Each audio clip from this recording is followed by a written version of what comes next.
Thanks, Peter, and good morning, everyone. So we're going to switch sort of gear a little bit and talk about a different target. We mainly talked about genomic DNA or metagenomes, so I'm going to move towards RNA and transcriptomics. I'm going to give you a brief introduction to RNA sequencing and transcriptomics in general, and then really going to walk through 3 case studies to sort of illustrate how we can use those tools in food safety, but also try to give you some ideas how these tools apply to other issues, microbiological issues in the food industry, such as spoilage, for example. So this is really the work of 3 people in my lab that sort of moved on, in different places right now. I know this picture looks like the 2 women here are the brains and Matt is the hands. That was unintentional. I just realized it a few minutes ago. So all of them were the brains and the hands on this. So a little bit of introduction just on the big picture. So we talk about whole genome sequencing. This is a slide from the human genome project, so that's why the numbers are pretty high. So we were looking at this sort of beginning of this so far. Now when you have genes, obviously they're transcribed into RNA, and we have different methods, some of the very same methods that we use to characterize DNA, to characterize the transcriptome. Of course, it doesn't stop at a transcriptome, right? Your messenger RNA is translated into proteins. We can characterize the proteins. That will be proteomics, and then we can go further and look at what sort of metabolites are produced in organisms that have these proteins, these RNA, and that will be metabolomics. So but what we're going to focus on is really the transcriptomics part here. We need to talk a little bit about RNA and the different types of RNA that we characterize and can characterize in transcriptomics. Because there's still, I feel like, sometimes some misconceptions out there. So RNA isn't just one species, one type of molecule. There are different types of RNA molecules that we have in a bacterial cell. The one that is maybe most important is the messenger RNA. So these are genes, protein encoding sequences that are transcribed, and this mRNA is then translated into proteins. These messenger RNAs typically have a short half-life, and I say typically. So that means, depending on the different species, it could take 1 to 10 minutes to break down or degrade half of that messenger RNA. So if 10 copies, in 10 minutes it might be 5 copies, another 10 minutes it's 2 or 3 copies, etc. And so that's one of the general appeals of using transcriptomics, and we heard Bob talk about that. It hopefully gives us an idea on the possibility to differentiate live from dead cells. So the sort of idea is if I do transcriptomics, metatranscriptomics rather than metagenomics, I'm really only going to detect live cells, and I can say something, make some statements about activity. What are they actually producing in the environment? I don't have to worry about some dead DNA from an organism that was there, 3 days ago. We've gone through pasteurization, we've gone through heat treatment, and the organism isn't there anymore. So I'm going to debunk that myth a little bit, that mRNA is that unstable and it will always just give us live cells. Some mRNAs, if you take a Listeria cell, it has 3,000 different mRNAs. They don't all have the same shelf life. They're different in half-life. Some of them are much more stable. So even when you have dead cells, you can still detect mRNA from some of these dead cells. The other RNA that we more traditionally used in food microbiology and diagnostic is obviously a ribosomal RNA. And classic example is 16S rRNA, but also 5S and 23S rRNA. So this is an RNA that is not translated. It's actually by itself forms its 3-dimensional structure that becomes part of the ribosome, which is the machinery that translates a messenger RNA into proteins. rRNA is actually very stable. If you think you're doing a reverse transcriptase PCR, you characterize RNA and you're characterizing rRNA, and you think that will help you to differentiate live and dead cells, think again. That's not the case, okay? So that myth that when we characterize RNA, we only detect live cells, not true. You need to understand what RNA you're detecting and how that works. We then have other RNAs that from a basic biology perspective, over the last 5 to 8 years have really received a lot of attention. These are what we call other non-coding RNAs. These are small, medium-sized RNA species that often interact by regulating transcription and expression. Really at this point, from a practical sort of diagnostics perspective, not used much, but they can and often do help us understand how bacteria behave and respond to food-associated environments. I'm not going to get deep into the non-coding RNAs, including some of the small RNAs, but it is something important to keep in mind as we dive into transcriptomics. I'm going to give a brief sort of pros and cons is probably not the right words here, but sort of considerations as we look at proteomics, so trying to characterize the proteins versus the RNA. Transcriptomics, or RNA characterization, is very sensitive to changes. RNA levels change very quickly if bacteria are exposed to different environments in general, and that really helps us understand how bacteria adapt to different conditions. Within 5 to 10 minutes, we can see tremendous changes in RNA levels. It allows us to identify some of those new RNAs that we didn't know about. We don't need to know what we're looking for. We can identify anything. The pros of proteomics, on the other hand, is it characterizes the actual proteins. That's what makes a difference in most cases. That's what catalyzes reaction. That's what causes spoilage. That's what makes people sick. That's what facilitates survival. I can have RNA there, and the RNA isn't transcribed in a protein. So just because I have RNA doesn't mean I make the protein. There are mechanisms that keep my RNA there without translating it into a protein. That I will not detect by just doing transcriptomics. And so that's what the con side on the transcriptomics side says. It talks about some mRNAs may not be translated, some mRNAs may have a long shelf life, I mentioned that or long half-life, that might cause some problems. We see the RNA there, we think there's a function value, it's a residual from a cell that's been around for a long while. One example, I'll give you later a little bit more details, is we did transcriptomics on RNA isolated from salmon, cold smoked salmon. To all of our surprise, we found a boatload of salmon messenger RNA in that salmon, and that salmon was dead for we're talking weeks here. Went through processing. There's still a boatload of messenger RNA around from salmon. It goes completely against the paradigm, right, that dead cells, the RNA is gone. So what are some of the key applications of transcriptomics that we can sort of envision and that we've and others have done work on? So one of them is to characterize the microbial response to a certain environment. And often these experiments are done, known organisms in a defined environment. I take Listeria, expose it to acid, I ask the question, how does it respond to acid? I can also do this in more complex food samples. So I can look at putting Listeria into a food sample to say, how does it respond to growing in a salmon with and without growth inhibitors, for example? Obviously, I can also use it untargeted. I can take a food sample that I did not inoculate and see what's there, what's actively transcribed. This has potential applications and has real applications in food spoilage. I have two sister samples, one of them spoiled, some defect sensorially. I have a sister sample that doesn't. I don't know why. They're very simple, same. They might have been produced on different lines, different days. I can do transcriptomics on both of them and ask the question, what genes are turned on in the sample that's spoiled? Can I use that to identify the actual cause of the spoilage? If I look at actively transcribed genes in complex food samples, it can also help me to identify target genes for reverse transcription PCR-based detection of foodborne pathogens. We like to detect pathogens with RT-PCR, despite the limitation that it's not always can differentiate live from dead cells. It still gives us a better shot at that. The problem is I need to figure out which gene is turned on in different foods so that I can actually use that gene to detect that organism in this food. So remember, if I have an organism that has a virulence gene, it lives in salmon, I test it with an RT-PCR and that gene isn't turned on, I get a false negative. So I need to make sure these genes are turned on, so I can use that piece sort of characterization to identify target genes, which then can move into the detection system. And finally, as Bob sort of alluded to in his presentation, we can use metatranscriptomics or transcriptomics as an untargeted screening method to characterize raw materials, finished products, and really sort of monitor our supply chain.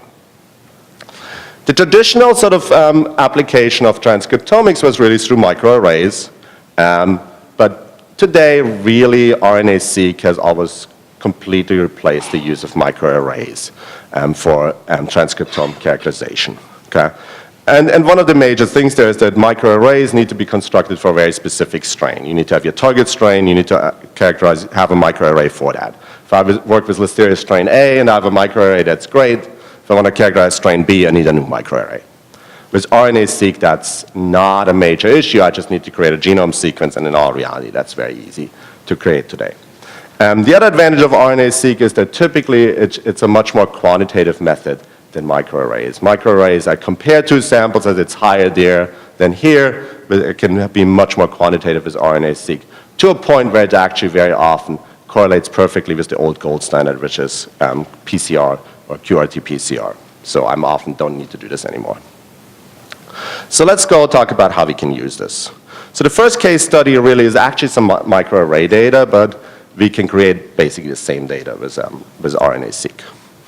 And so one work that Matt Stasiewicz did there was really to try to characterize the transcriptome, just try to understand the mechanism of Listeria monocytogenes growth inhibitors and explore whether we can use that information to potentially develop better growth inhibition strategies for Listeria in foods. And so the basic idea, the premise we are all aware of is if we prevent Listeria growth in foods, we can significantly reduce the number of listeriosis cases, and obviously lactate and diacetate are commonly used growth inhibitors.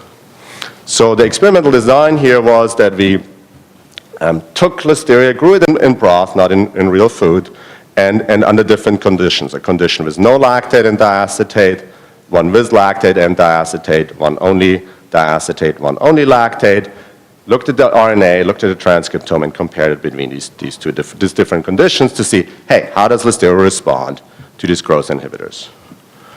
And I'm going to cut a long story short. It's published. If someone wants the details, you guys can look at it. But what we find is that when we look at some of the sort of key energy generating pathways, what we find is that actually production of lactate and acetate is downregulated, which is like big duh, right? I mean, we put a bunch of lactate and diacetate in there, we see those two pathways downregulated. But what's interesting is what the organism does instead is it produces more acetoin, which is a neutral end product of carbohydrate metabolism, and therefore obviously prevents the organism from adding more acetate and lactate to the system potentially.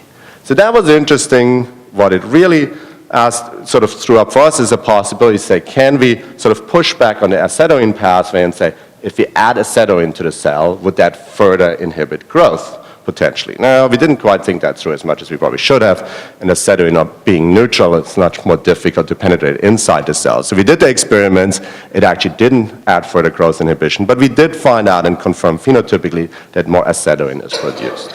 So result not successful, we didn't come up with better growth inhibitors, but we at the very least demonstrated the principle that we can understand how organisms respond to growth inhibitors. And in some cases, hopefully this type of information could help us to develop better growth inhibition. Another example that sort of highlights how this can be used is we did characterization of Listeria monocytogenes transcriptome and salt stress under 7 degrees centigrade. Interestingly, what we found there is activation of a system that has been linked by others before to increased resistance to nisin. So you have salts, you have bacteria growing at 7 degrees, you add salt, bacteria become more resistant to nisin. We said, okay, that's an interesting observation. Is it true? We worked across a number of different Listeria strains, exposed them to nisin at low temperature with and without salt. So the blue bars here show the salt, the red bars show without salt. The length of the bar is the decrease in log CFU, so the killing. So you can see in all cases, once you add salt, nisin killing is much less effective. So we can start to characterize how organisms respond to food and can start to predict how they might respond to some of these growth inhibitors, some of these other control strategies we use, and therefore potentially adjust them accordingly so that they maintain effectiveness under different environmental conditions. So what I'm going to do now I'm going to move into an actual RNA-seq type experiment, which we did in a food. So this was some work Celine Tang did on Listeria monocytogenes transcriptome during growth on an actual smoked salmon. And so the idea here is obviously that the way Listeria responds to environmental condition is going to be very different in an actual food product versus broth. The question is, how is it different? What's the mechanisms? How does gene expression change in this? And how can we use that to try to identify and develop control strategies for Listeria in this product? So what we did is basically we characterized the transcriptome, looked at changes in gene expression, and then figure out what are the mechanisms initially that Listeria uses to adjust to growth in this specific food matrix.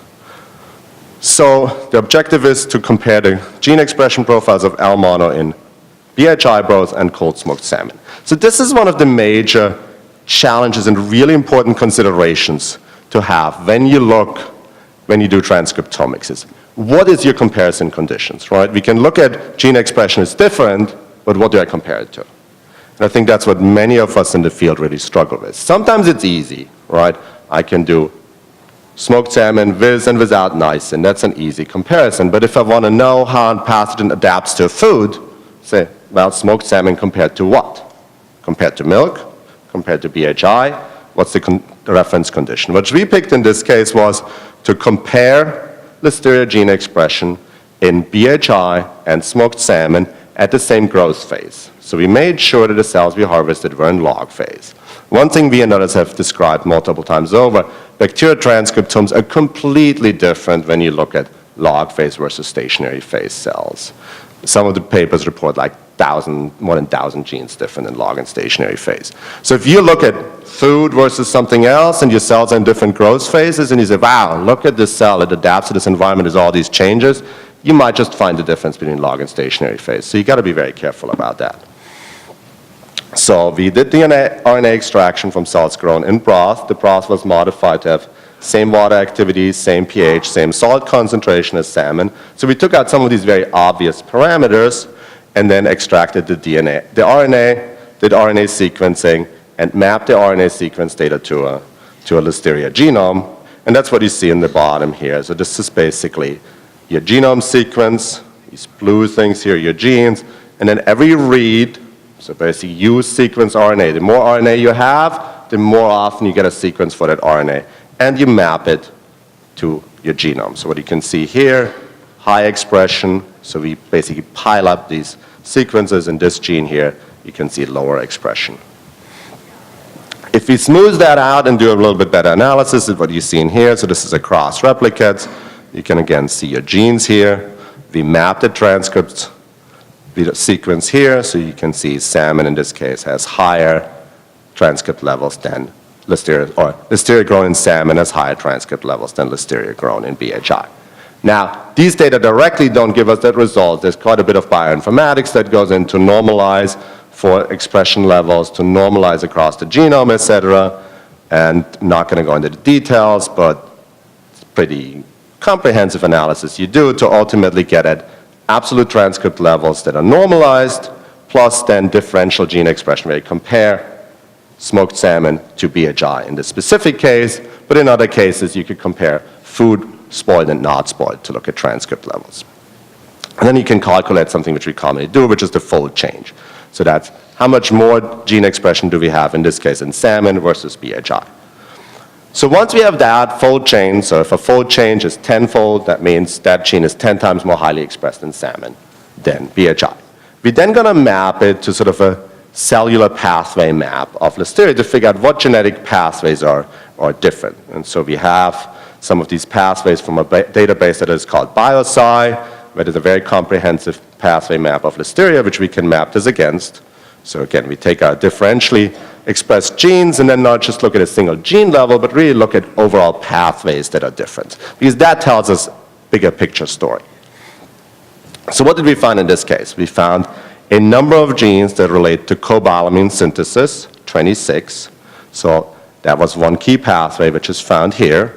And so what we can see then we can map this whole pathway from this database and say, here are the different genes in this pathway, here are what their specific names are, and here are their fold changes.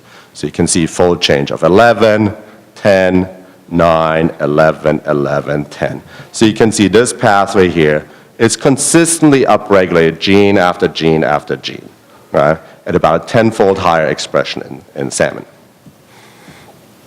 So if we look at other ones, so cobalamin biosynthesis was one.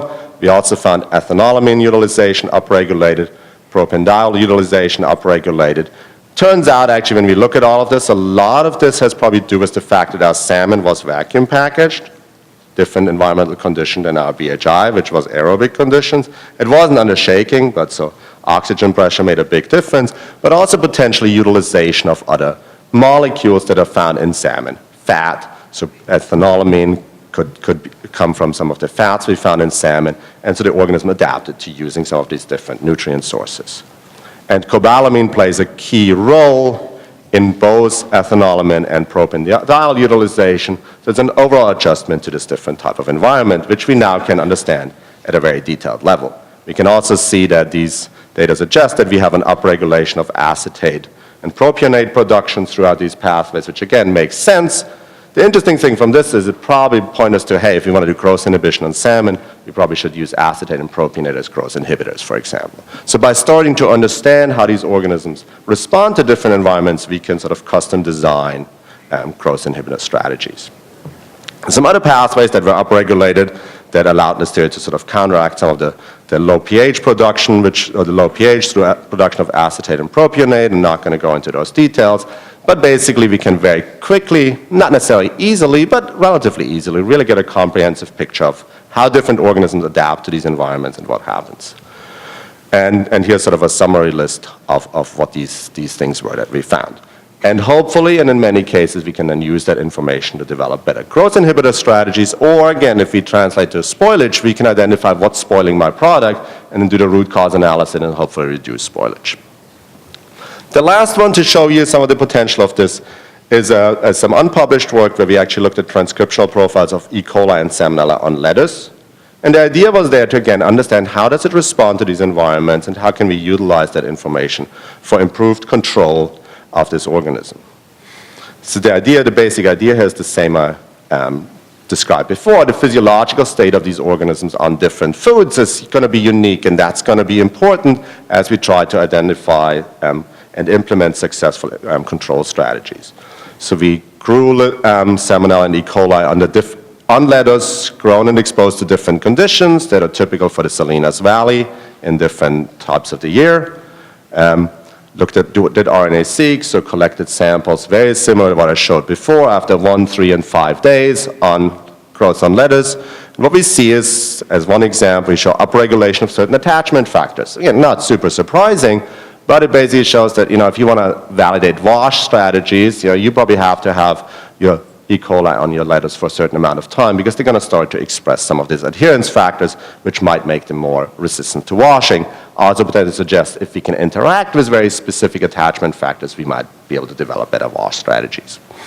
We also found upregulation of certain genes that are involved in osmotic stress and oxidative stress, suggesting that these organisms might become more resistant to certain washes that sort of use oxidation type strategies to kill and inactivate these organisms. Consistent with other work, and actually when we looked at this, we actually could find that they become more resistant to some chlorine-based sanitizers over time as they adjust to that type of environment.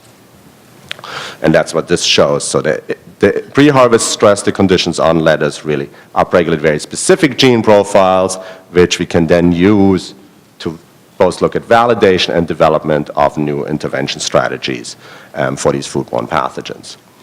So I hope with this sort of set of case studies and a little bit of introduction to RNA-seq and transcriptomics, I've shown you how these tools really can provide a very powerful tool to better understand physiology and stress response of bacteria present in foods. How we can potentially use this, and sometimes it's started to try to use this for rational design and validation interventions. I've not talked much about discovery of RNA targets for accelerated detection of pathogens from foods, but just to tell you, we can find some genes that are expressed 1,000 times higher than others. If you think about it, if I have a gene that is expressed 1,000 times higher than another one, that highly expressed gene is a great target for detection because that means I can detect it much faster. I don't need to grow 1 bacterial cells to 1,000 cells because I already have 1,000 copies of that target. I just need to know that it's consistently expressed under different foods and under different food matrices. So this is a very good discovery tool for some of these RNA-based detection methods. Hopefully my talk also sort of illustrated sort of the potential for metatranscriptomics approach. So we look at all the transcriptome in a food product. It's a targeted screening tool where we don't just detect organisms, but detect their activities, can predict both food safety issues, but also, again, I see the really big application on the spoilage and food quality side. I hope I've also given you some warnings, that if you think only live cells are detected with RNA characterization, think again, it's not that simple. 80% of our reads from the salmon project were salmon messenger RNA. Only 20% were the organisms we put on there to illustrate to you how stable messenger RNA can be. With that, I'm happy to answer any questions people might have.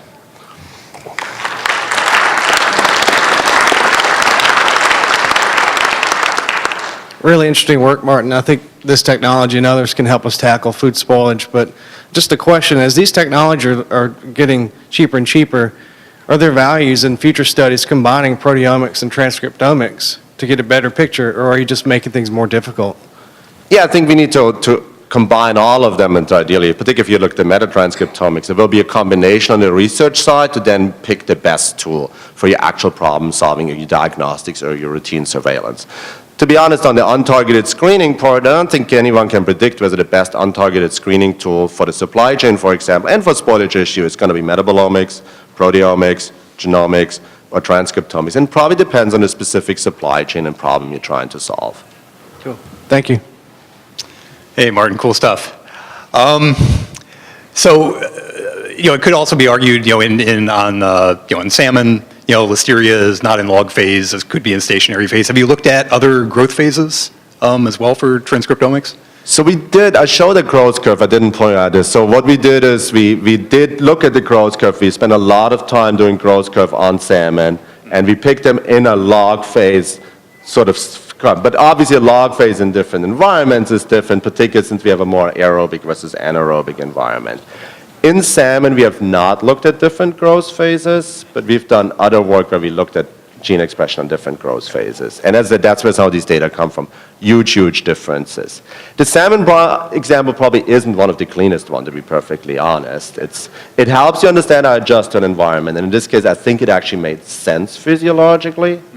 In some other cases, you might not get it. The easy comparison, again, are like nice and yes and no, where you just, it's good science is you change one variable, right? Interesting science very often is try to identify what happens in complex environments. And so we torn between the two of them. In this case, there were a lot of variables different between the two comparisons. And that's a challenge, I agree. Okay. All right, thank you.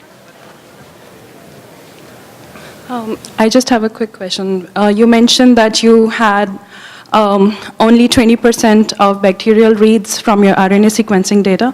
I'm wondering if you did any pre-processing for microbe enrichment sequences, like microbe enriched kits that you can use for RNA sequence. So we did pre-processing. The challenge with the microbe enrichment kits, unless I missed something, is that these kits are really there to subtract ribosomal RNA. So we use those. So if you just take microbial RNA and do transcriptomics, 90% plus of your reads probably are ribosomal RNA. So we did those enrichment, we got rid of that. We had long discussions with the people working the project, and I was like, no, all the salmon RNA is going to be gone. I'm like, I don't think so.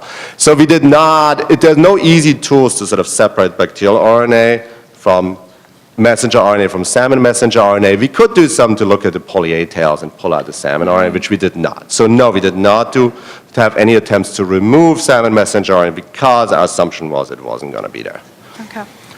Martin, thank you so much. I have a question. How far away are we from taking our enrichment broth and doing both metagenomics and RNA-seq transcriptomics on the same sample? 3 days, but getting useful data out of it's going to take us 5 years, something like that. So the technology is there. We can do that. We can take an enrichment sample, do genomics and transcriptomics, have a pretty decent idea of what's going on.